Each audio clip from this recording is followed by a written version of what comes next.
దూర విద్యా విధానంలో Doctor B R Ambedkar Open University దేశంలోనే మొట్టమొదటి సార్వత్రిక విశ్వవిద్యాలయం.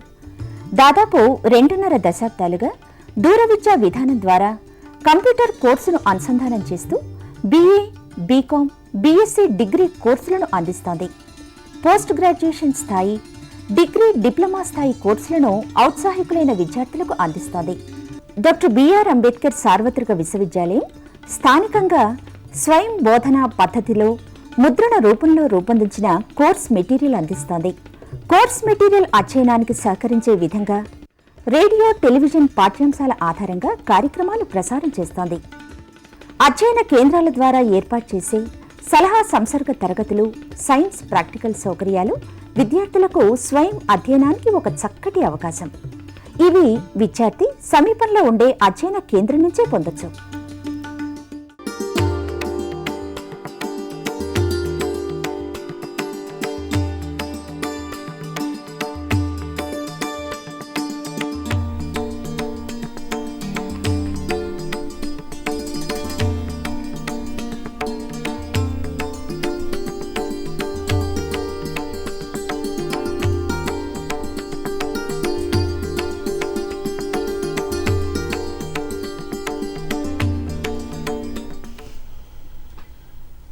Good afternoon. Welcome to Dr. B.R. Ambedkar Open University teleconference. Today we are going to discuss MA first year course American Literature Women's Voices. Please do call us to these numbers, dear students, so that you can have some idea about this unit. The numbers are 040 270 31431, 270 31432, 270-31433. I take the pleasure of inviting the eminent resource persons from the premier institution, Dr.Asma Rasheed from Hyderabad Central University and Dr. Melissa Helen from Osmania University. We welcome you, ma'am. Today we are going to learn one of the recent trends of American literature, that is women's voices. Let us see what exactly this unit is about. This is the second course in MA English Literature, American Literature and Women's Voices. In this discussion, we are going to learn women's voices in American literature, the impact of American society have on women writers, the works of few prominent women writers, poets and the novelists, women autobiography, women poetry, women's drama and women's novelists. Having a glance of Annie Sexton and Sylvia Plath, we are going next to the Afro-American women writer Toni Morrison. Coming to the discussion, we are talking about women's voices today. I quote, "History are more than voices. Histories are more than voices, but voices contain many histories. My speaking here is the speaking of the voices and experiences whose resonation I am." Unquote. When we talk about women's voices, we are talking about women's literature. But the term women literature raises some interesting questions like, does such a thing exist at all? If so, how it can be identified or defined? For example, is it a subcategory of mainstream literature or is it a subgenre of it? Addressing these questions is the need of the hour. So, dear listeners, we are going to have a bird's eye view about what is American literature and how it affected women's voices in American literature. Once again, I request Dr. Asma to start with a dialogue like how does the term women literature gain significance and why it has got that significance. Thank you. When we talk about women's literature, clearly we are also wondering, women have been writing and men have been writing about women. So why do we use this term women's literature? If we look back 3, 4, 5 centuries back, women have been writing, though it has not been very prominent, or it has not been as much in available as men's writing by men. So when we talk about women's writing, we also have to understand that men wrote about women, and there were also stray women who were writing at points of time, and also the fact that there are certain notions associated with women and writing, whichever way we think about it. So for example, one would think in traditional stereotypical fashion that women are nurturing, they are kind, they are emotional, and of course they are not intellectual, their work is subjective, and so on and so forth. So these are some ways in which writing which women produced was understood at a certain point of time. But it's when we come to the term women's literature, this is something which assumes or gains prominence and assumes a certain significance somewhere around the middle of the 20th century, so to speak, in terms of academics, of course. So these are writers, or these are authors who question traditional hierarchies of writing, of power, of societal, social, cultural, political power, the hierarchies that work in these.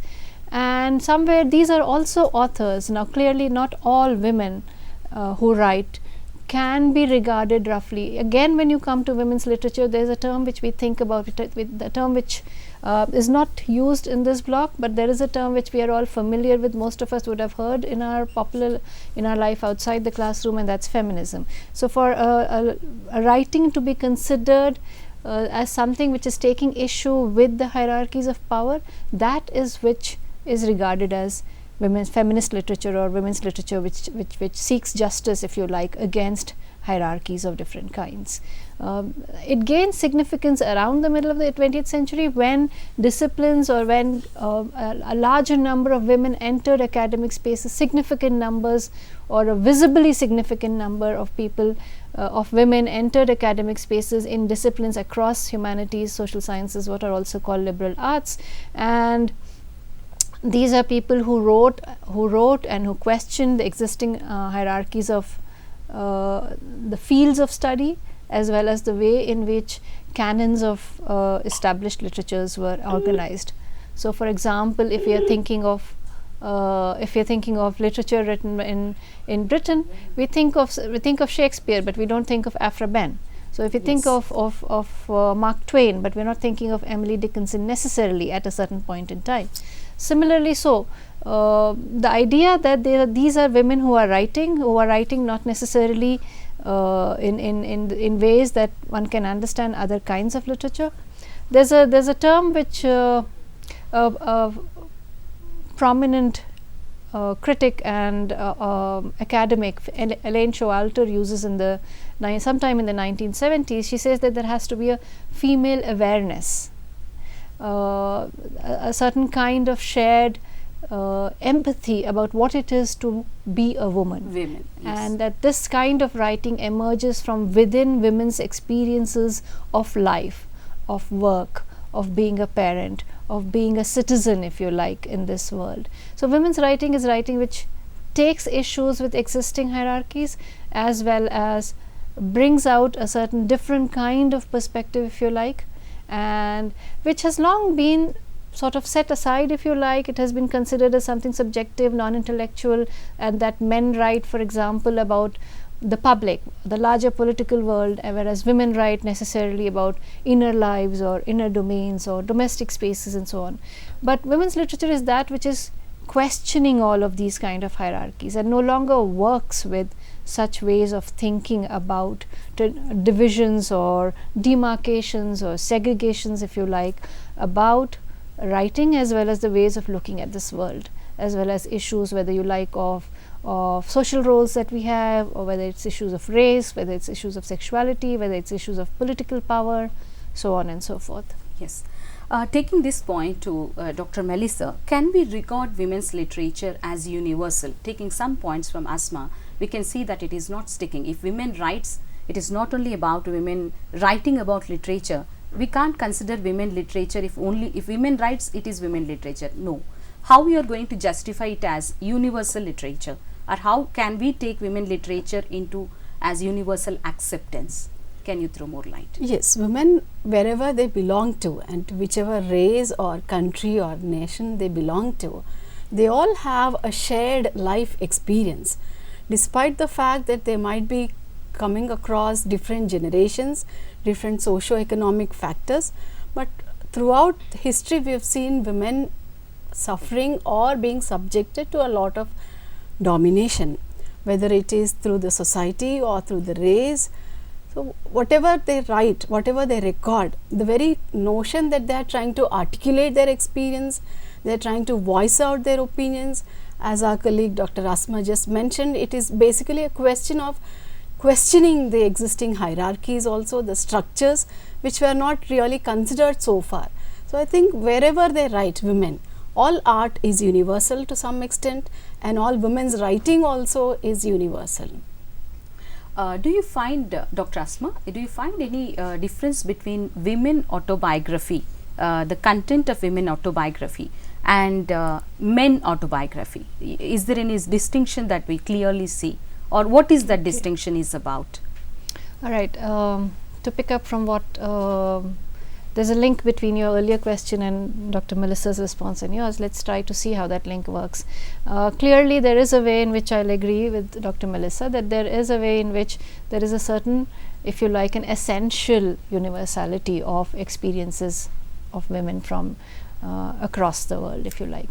But interestingly, again, if you the block, the unit in your block itself says, at some point says, mentions Betty Friedan's The Feminine Mystique, which is published sometime in the early 1960s, around 1963 or 64, and that's where the notion of beauty and motherhood and different things are being discussed, celebrated, if you like. So experiences are correct, quite taken. Quite. Yes. But when it came to Black or African American women writers, for instance, when it came to them, they began to ask how, for instance, could we celebrate motherhood, right?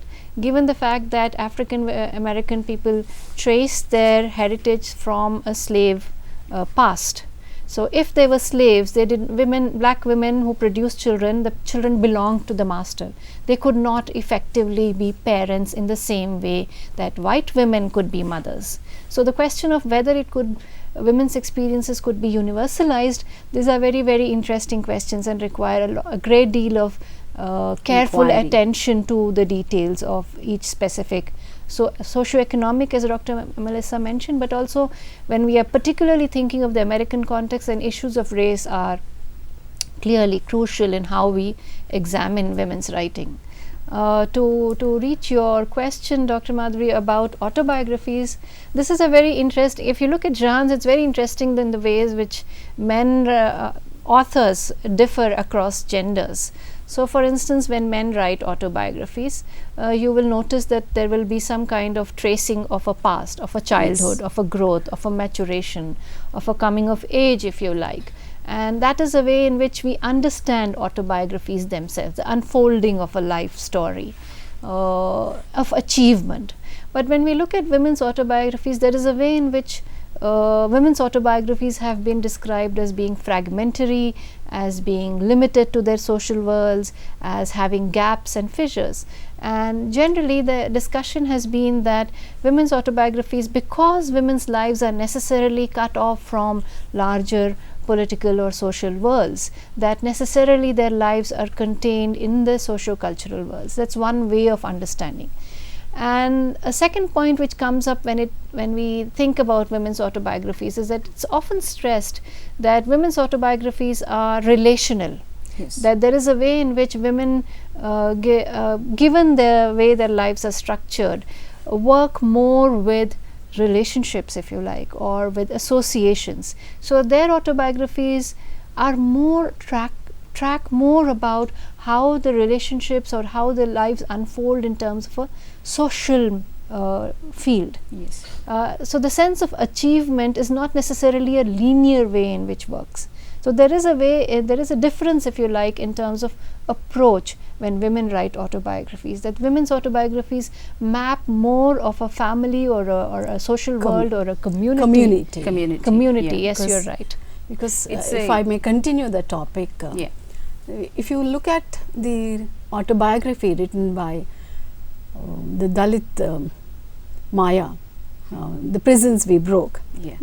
The contention and the criticism leveled against the autobiography there is that it's more of a community biography rather than a personal Individual, baby calmness yeah. calmness.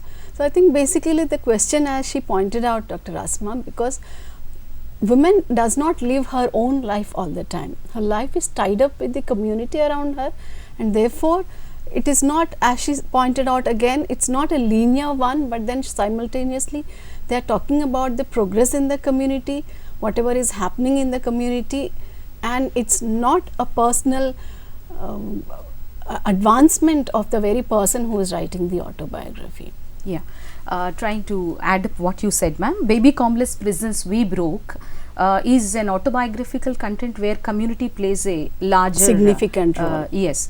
The same thing I am taking back to African American women writer Toni Morrison, because her writing is about history. She says personal is political, and coming back to that point, even it is a discovery of self to her, and it's a journey, experiences that she encounters in her life. And even she speaks about the black movement, the pain, agony and suffering of the characters we can clearly see in many places of her novels. So can you throw more light on Afro-American women writing? What can be the core theme of African American women writers? Yes, as our colleague Dr. Asma already pointed out, if you look into the very thought that went in behind the African American feminist theology and the theory behind it, they basically try to center around 4 themes.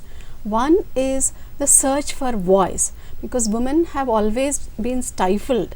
They could not even, if you looking again carefully examine the very fact that African Americans were not even allowed to read and write and learn English, where is a question of voicing out.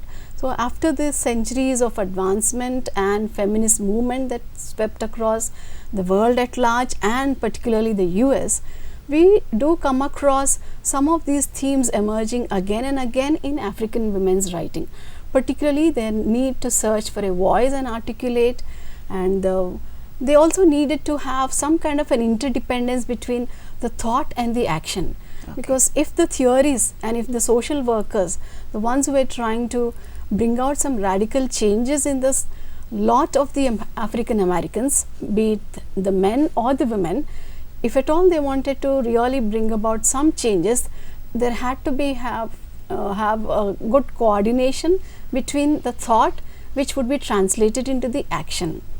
And then another prominent theme is a question of empowerment, because until unless the women are empowered, they cannot really radically transform the society in which they are living. Yeah, like when we start about, we are talking about African American women writing and the Toni Morrison. The first novel is The Bluest Eye, then comes The Sula, and then comes The Beloved, where she got the Nobel Prize for it. How do you see there is a chronological distinction or chronological sequence is there, and history is continued in her novels? Can you see any continuity in the novels, like starting from Bluest Eye to Sula, then to the Tar Baby, then to Beloved, and even until Paradise? We call it as a triple jeopardy or triple trilogy. Yes. So how you see that? Is there any continuity of history as well as, because I am speaking here about personal is political. So how you see the novel, the fiction is speaking about the history and literature is reflected in the history? I mean, can you throw more light about it? I'm sure the students have a lot of material to do with the particular novels that you have mentioned, but then to go back and generalize the very ideology that you have the particular in the universal and the questions of political and the personal, and to correlate the kind of writing that goes by all these women who have been suffering from what ages, yeah. It is considered as triple jeopardy, taken from the double jeopardy of Francis Beale. Yes. Now these women who have been fighting against the injustices of the society, be it the whites as well as the blacks, the criticism laid against the black women particularly is that they are not even sympathetic towards their own men. So, since they have been victimized by the patriarchy, yes, by the racist society, and also by their own men, the men from their own community, they needed to look out for alternatives of existence. They had to find some hope, some ray which would give them the desire to live. Otherwise, you will find that they are crumpled and they are disillusioned. They don't find a reason even to live, because they are not even considered as a person and as a human being. So, sometimes they do come across themes where they are trying to question racism, question patriarchy, and amidst all the disappointing situations in life, they need to find some solace and some reason to live. So, ultimately they believe in forming a sorority or a sisterhood. This sisterhood believes in developing a community of relationships where the women come together and they offer some kind of encouragement and upliftment. So, they believe in consciousness raising movements where they go about trying to uplift each other. They have these typical notions of uplifting each other as we climb. So, it is not just one person who is trying to find some life and some hope or find some meaning, but together as a community of African American women, they need to really break forth themselves from the emotional dependence on men, not just on the white society, not just on the men also, but they need to sever all ties and fall in love with themselves, because they have nothing around them to really give them that kind of a reason to live. Most of the times women do find their own place, their own reason to live, rejecting all notions that the society tries to throw around. Yeah. Remembering this, I do remember Sula says, I don't want to make someone else, but I want to make myself. Very strong statement about self-discovery. Coming to this point of triple jeopardy, race, class and gender, how it played a vital role in the lives of black men as well as black women. Why is the fragmentation of nature of Toni Morrison's work regarded as reflections on the issues relating to United States of America? Dr. Asma, I think you can explain about it. Right. There's a perception that there is a perception, or there's a way in which Toni Morrison's work, the fragmentary nature of the narrative in her work is regarded as a reflection of how issues of race unfold in the United States.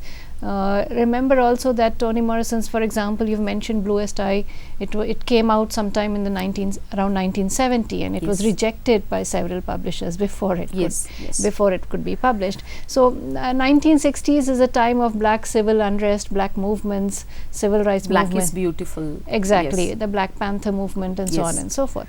That is not to say that was the first time when it's happened. There are several waves of movements among the blacks.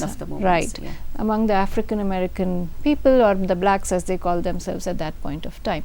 Now, as Dr. Melissa just pointed out, that black women or African American women had to struggle with both the sexism among the black community, the males as well as the females. Sexism is not limited only to be something that is an attitude displayed by men.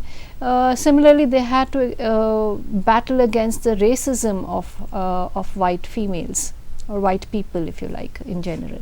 So the idea of a universality of women's experience gets fractured right then and there. It becomes difficult to sustain that argument. So when you look at Beloved, for example, it begins with that fragment from the first grade primer. Right, the textbook. It begins with a primer, and slowly the punctuation disappears, and then there is capitalization and so on and so forth. And that's a way in which that gets repeated through Beloved in order to, and that is something which has been picked up by scholars, by readers, to suggest that this is how Morrison is showing what it means to be black in the US at that point of time. Remember, this is 1970. She's writing about the 1960s herself. So of course, things may have changed now, and how we read text and how people from within the black community as well as outside work or understand life experiences may be very different now. But Beloved at that point, or the way in which the author structured her text, that was regarded as something which brought into prominence how blacks experience life as something which broke up into pieces. For instance, one of the issues there is that the primer that begins that novel Beloved, which is part of your coursework Yes. that students doing this course have to read. If you look at that, the primer begins with a depiction, a visual of a white family, white parents and children, and therefore for the protagonist of Beloved, Pecola Breedwood, that becomes the ideal, that she wanted a life with parents like that and with siblings like that, and that was the so white values, as they were called at that one point of time, the idea of family, the idea of being beautiful, the idea of having eyes. blue Yeah, eyes eyes, especially. yes, Yeah. the bluest eyes. She wants those things. She wants, so the idea of hair or lips or nose and so on and so forth, the idea of beauty itself, all of these are being questioned and critiqued as the text shows how Piccola, her friends, and Claudia and so on and so forth, the different characters in that story talk about their lives, how they experience life and how they grow or mature at a certain way. At a certain level, the text is also talking about growth. Of course, also if you recall, if other people have read that text, you will know that the text begins with a reflection of sometime in 1940s, 1941. Pecola's father's time. Yes, Yeah. Charlie Breedlove. Yeah. So there is a way in which somebody is looking back. The narrator, the first person, is looking back to events of 1941, and this is a text in 1970. So there is a way in which experiences of being black across all these years during World War II and the post-war decades, as it were, and how racism unfolded. So for example, we have popular movies and so on which show that blacks were present in large numbers as soldiers and at different ranks in the armed forces during the Second World War among the United States armies, Air Force, Navy, etc.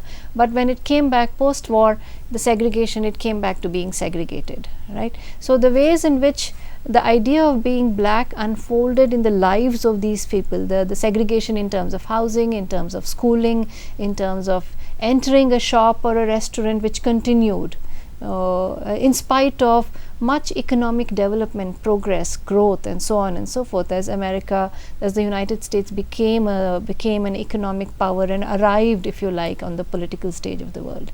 So Morrison is talking about how for black lives this is a different world altogether.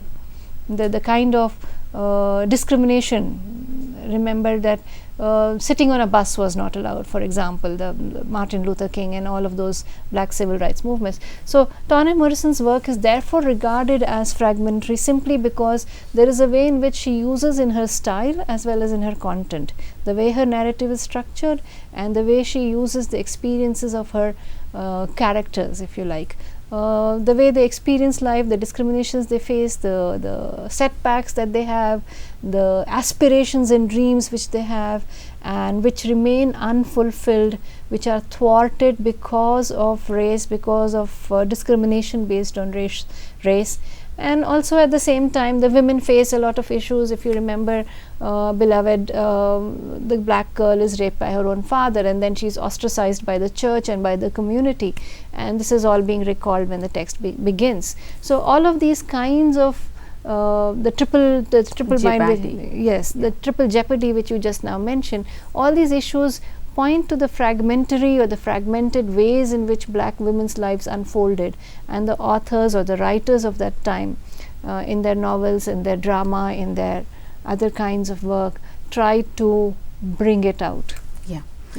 Coming to this point, when you said about triple jeopardy, race, class and gender, even coinage of names, Pecola Breedlove, where there is no quote unquote love is available in the family or in their community, and Sula Peace, Eva Peace, and the lineage of mother's name taking to their family. So we can see like even the very she's very particular about coinage of names also, suitable to that. Can you just give any example about names in particularly African American literature gain and assume a lot of significance.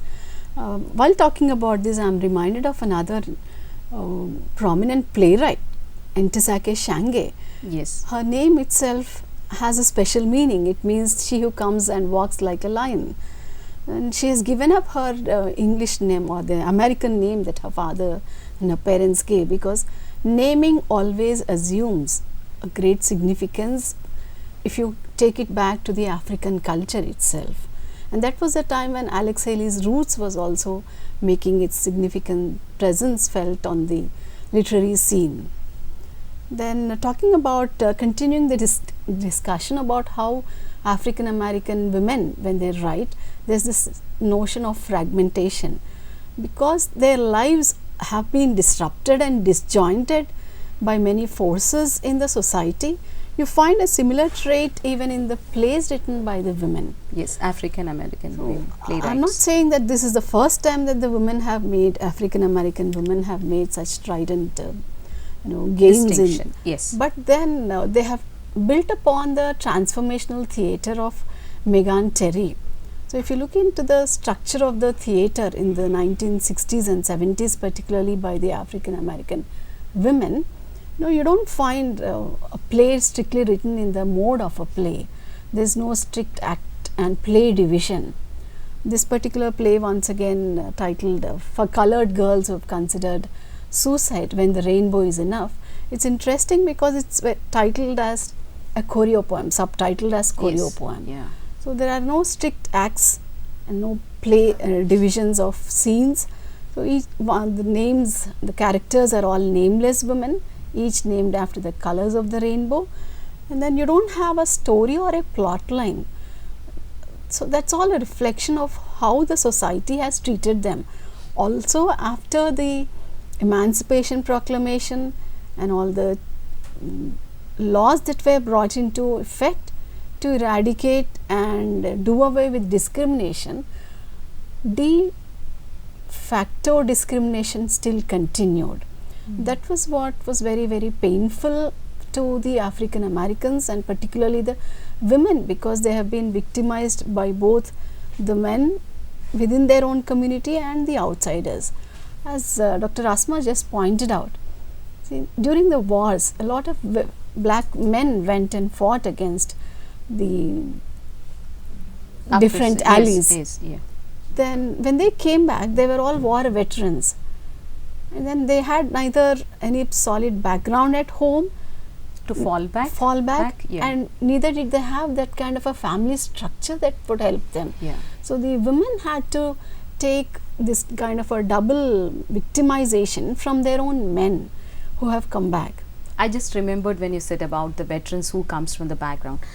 Even in the Sula, when we say the Eva Sula's uncle when comes back, Eva P says like, I don't have enough of womb where you can crawl back. This type of personal experiences leads to the political spaces. That's what we can say in African American, especially in the Toni Morrison's novel. Going next to this, when you are speaking about the drama, can you give some more details about African American women drama?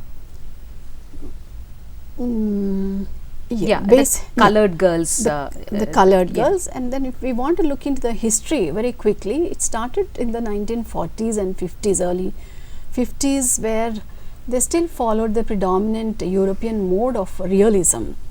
So you find Lorraine Hansberry making her debut and with her play A Raisin in the Sun.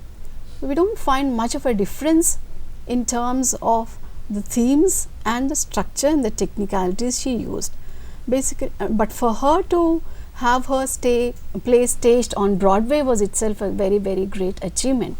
So in terms of women's writing, we can say it came of age for that time. Then if we move into one more decade later, in the 60s, we have African American women playwrights who were talking about not just race issues that Hansberry raised in 40s and 50s, but in the 60s you kind of come across plays where women are trying to find and work and argue for an egalitarian society. So we find the influences of Marxist and socialist feminism coming into play in plays written by, of course there were also plays dealing with miscegenation apart from housing and other things, but then women were trying to argue for equality. And then when you come to 1970s, that is where we can say that African American women's playwriting had achieved its full flowering, where Shange did away with everything that was to do with the European structure of writing plays.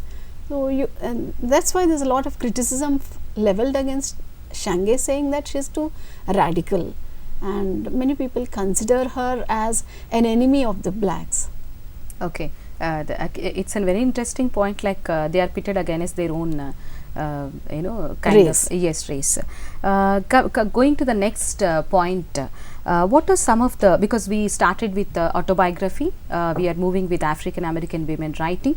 Let us go to the next thing about major themes and issues of Joyce Carol, because we are discussing about Carol Oates' themes here. Dr. Asma, why is Joyce Carol Oates described as America's true proletarian novelist? What is the reason for it? That's a label which has been attached to her work.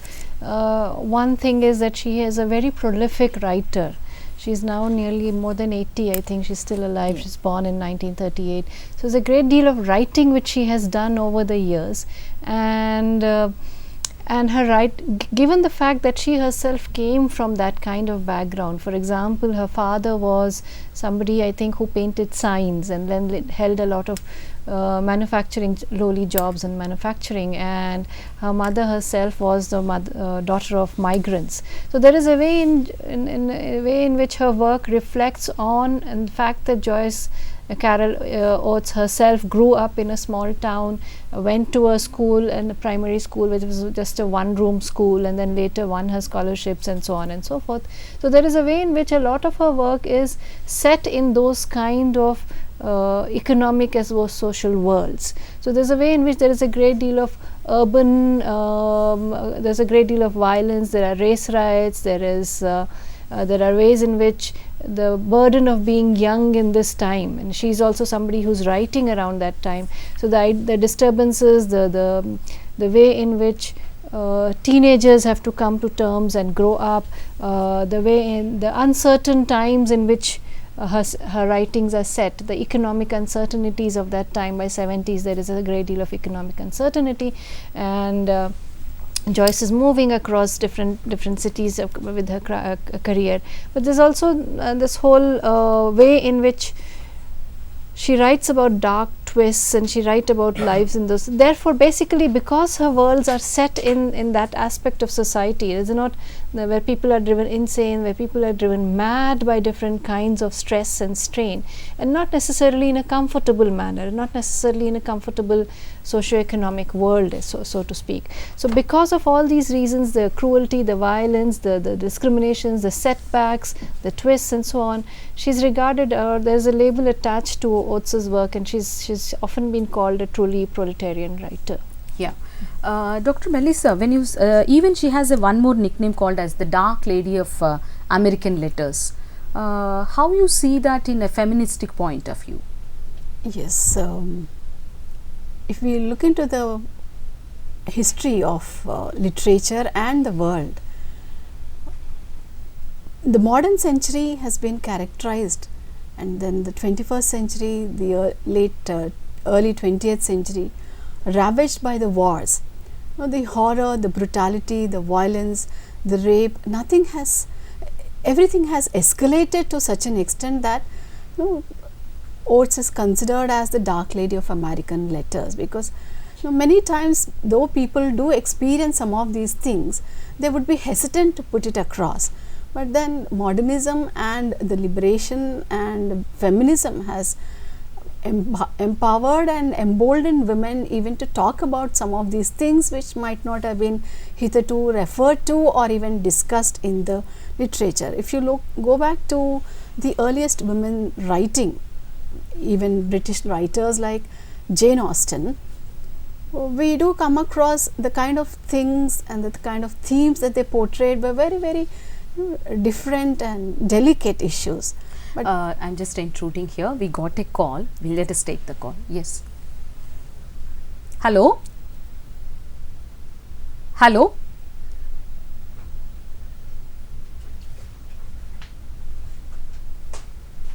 Hello? Can you hear me?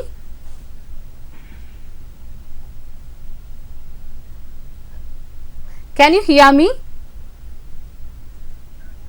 Hello? Can you hear me? Hello. Yes. Yes, ma'am. This is Kalpana. Yes, hi Kalpana, please. Yeah. I just want to know, like, how this is helpful for a graduate woman. Can you be please clear about your question? No, see, I am a graduate, Okay. graduate in BCom. So, how Okay. is this helpful for me? Okay, Kalpana, you are asking me about, but I think in the initial the starting of the program, we said like it is about lesson which is for postgraduate students, MA English, and this course is in American literature, and we are discussing about the lesson, and especially we are focusing on women voices, which is one of the unit in MA second year American literature.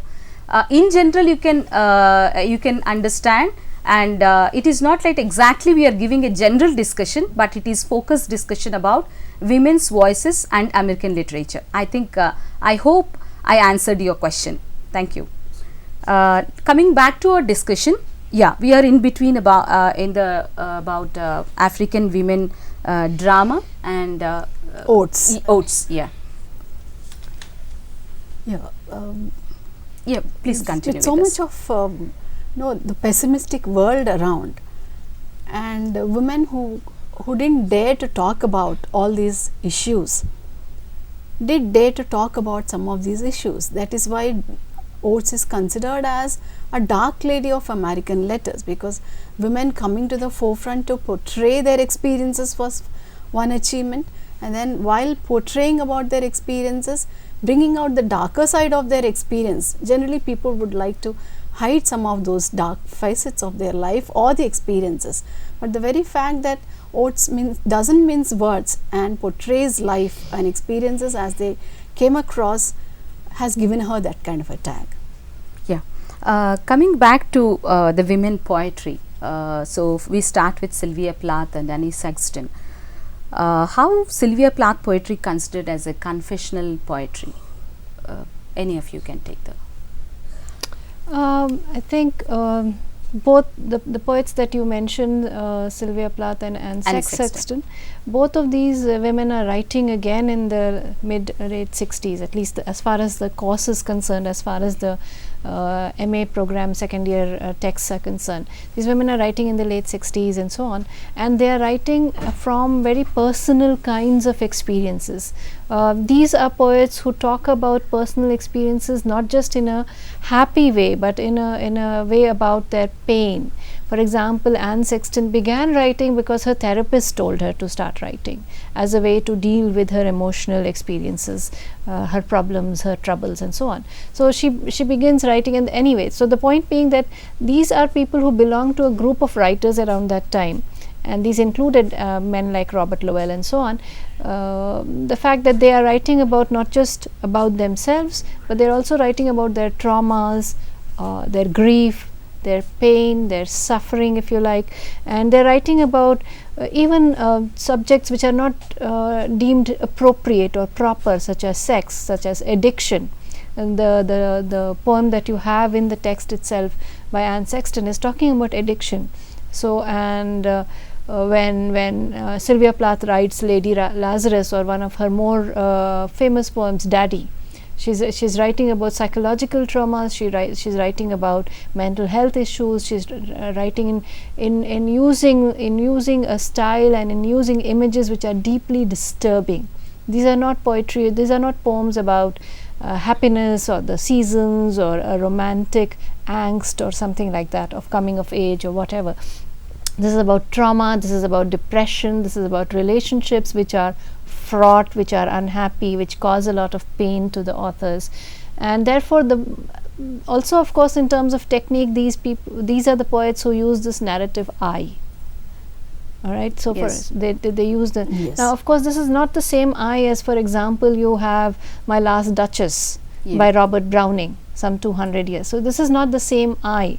The I is of course there, but the I is a very different kind of I, the kind of guilt, pain, suffering, depression, addiction, the desire for suicide at many points, that they will document and they will present before their readers, that it is no longer something that they wish to hide. These are the ways in which, therefore, they have been regarded. They and a bunch of four other people have been regarded as confessional poets, and therefore their poetry has been. This is a very quick and easy way in which they have been identified as confessional poets. But of course, their poetry is much more rich and complex than the tags allow. Yes. How is this poetry and this group is different from their predecessors? If we can compare both of it, can we really say that they mark a very strict, watertight division between the previous poets and this particular group of confessional poetry? I don't think we can have a clear distinction, because in one way, because if we go back to Eliot's criticism on the tradition and the individual talent, everything is built upon the previous tradition. Then to go back to how these poets, this particular group of poets, school of poetry is different, Eliot practiced this impersonal theory of art. He believed that art should have a disassociation of sensibility, and that the artist should be removed from the reality of, and he tried to have an object that would correlate with whatever was going through his mind and whatever he wanted to project. So in that sense, we can say that the confessional mode of poetry is very different, because here they are very, very personal. From the outer wasteland that Eliot talked about, these poets would like to talk about the inner wasteland that they were experiencing, particularly women poets like Sylvia Plath. She was trying to fight against her own depression, where she considered and where she lost her father. She was yearning for her father whom she missed, and then the unhappiness of her marriage. All this is aggravated by the society in which they were living. So instead of looking outside, instead of trying to project the world outside, they try to have the interior journey of their own psyche being projected. So in that sense, we can call them as very different from the previous poets. Yeah. Where do you think women writers stand today? If I may begin, I think this is now, in terms of academics, women studies or women is very much an established now in a institutional sense, in academic senses. It's very much a part of curricula across disciplines in social sciences, in the sciences as well, if you like. Issues of gender are being questioned. For example, we no longer think in terms of binary genders. We think of gender as a spectrum. As far as women's writing is concerned, the issue is, I think there are different ways. For example, most women, there are a lot of authors, including Oates, for example, who said that she would be, even though she called herself a feminist, Oates did say that I am a writer, and woman is in brackets. So even though she wrote as a feminist, or she acknowledged herself as a feminist, the idea of being a writer was very important for her. So there are a lot of writers who would prefer to say that they are authors, or they are writers, or they are thinkers, rather than the fact that they are women first. But when it comes to women's writing, we are very clear that women's writings are those which consciously take that aspect of their life as central to the way in which they write, and how they write, and what they write. So women's writing today is in a very, if you like, a good place, in the sense that there are a number of authors. There's a great deal of the publishing market is very, very open to writing. In terms of social media, women are very much present. Now clearly the ways in which women will write from different locations, being white is one thing, being black is another thing in terms of the United States. The fact that Joyce Oates writes, her narratives are peopled by working class scenarios or lives or individuals. So therefore there is also the socio-economic, apart from race, there is the socio-economic aspect of In recent years, issues of sexuality have gained a great deal of prominence. So, for example, even Audre Lorde, who is a black lesbian poet, it has still taken time for her to gain a certain kind of acceptance in terms of being studied or being accorded a certain kind of respect and so on. So, women's writing is, I would say, in a very good place. It's thriving. Criticism, writing, thinking. I think we can say it has come of age and has been established as a canon of its own, though critics at large might like to disagree with that. But then when you look at the kind of things that women writers, especially playwrights, are doing, I am reminded of Volga in our own context, right, and the vaginal monologues, that, and then some other context you also have an African American women playwright. Some of these writers, playwrights, have an advantage where they don't have a script. So, the script changes from place to place where it is staged. So, instead of having something which is very, very structured, they are lending it to a lot of different possibilities as they move from place to place. So, I think the creativity and the potentiality of women as they address issues and talk about and fight against the objectification of themselves, all this has really been well documented and well placed in the society. Yeah. When you are speaking about Olga in Telugu, and again at the same time at the different level, the other author in other place, how do you find the themes are similar? Still the depression, or maybe the discrimination, not exactly the depression but discrimination. How do you find this kind of issues to be addressed? 1 second, ma'am, we are getting a call. Hello? Hello? Hello. Good afternoon to the panel there. Good afternoon. Madam, I would like to know, is there any influence of American black women literature on Indian feminism? Okay. Yeah, this is a straight question. Yeah, anyone can take off it. Yes, good afternoon, and thank you for that very good question.